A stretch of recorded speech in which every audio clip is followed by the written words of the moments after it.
మన నశివ ఎప్పుడు ఎట్లా ఎవరితోని మారుతుందో తెలియదులా. మనం చేసే చిన్న సాయం ఎదుటోళ్లను పెద్ద అపాయం కెంచి కాపాడుతుంది. చిన్న సాయంతోని కూడా కొందరి నశివ మారుతుంది. అట్లా ఒక అన్న దోస్తు చేయంగా కోటీశ్వరుడు అయ్యిండు.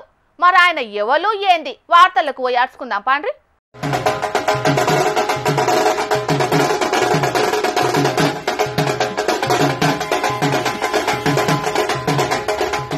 లక్ అంటే లక్ కాదుల్లా అన్నది. దోస్తు దగ్గర అప్పు తెచ్చుకున్న లాటరీ టికెట్ తోని 11 కోట్లకు అధిపతి అయ్యిండు. గీ అన్న పేరు అమిత్. రాజస్థాన్ దిక్కు జైపూర్ జిల్లా కోట్పుత్లీ కాడ కూరగాయలు అమ్ముకుంటా బతికెళ్లదీస్తున్నాడు. మొన్నట్ల ఏదో పని మీద పంజాబ్ కు పోయిండట.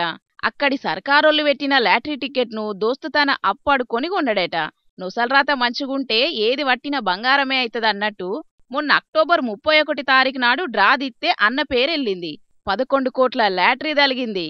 అన్ని ఉన్నా అల్లుని నోట్లే శనున్నట్టు టిక్కెట్ చిట్టీలా ఈయనది ఏ ఊరుంది పూరాగా రాయలేదట. మనకేమత్తత్తి అన్నట్టే ఉత్తగా పేరు రాసిడ్చెబెట్టిండట. ఈయన సమాచారం పూర్తిగా లేక అట్లనే పక్కకు పెట్టిండ్రు లాటరీ కంపెనోళ్ళు. ఆళ్ళతోని లాటరీ గెలిచిన సంగతి తెలుసుకున్నాడట. పంజాబ్ కు పోయేతందుకు కూడా పైసలు లేకపోతే ఇన్ని రోజులు ఆగిండట. మళ్ళా దోస్తునే అప్పడుక్కొనొచ్చి లాటరీ పైసలు తీసుకున్నాడు. దీంట్లోకెళ్లి సాయం అందించిన దోస్తు బిడ్డల పేరు మీద ₹1 కోటి ఫిక్స్డ్ డిపాజిట్ చేస్తానని చెప్తున్నాడు. మిగిలిన పైసలతోని మంచిల్లు పిల్లగాండ్ల చదువులకు ఖర్చు పెట్టి తల్లి కుటుంబాన్ని మంచిగా చూసుకుంటానని చెప్తున్నాడు. ఈ 11 కోట్లల్లా సర్కారు ట్యాక్సులు ఓను 7.5 కోట్ల దాకా వస్తాయట. ఏ మాటకు ఆ మాటనే గాని తారీఫ్ చేయాల్సిందేనుల్లా ఈ అన్నను.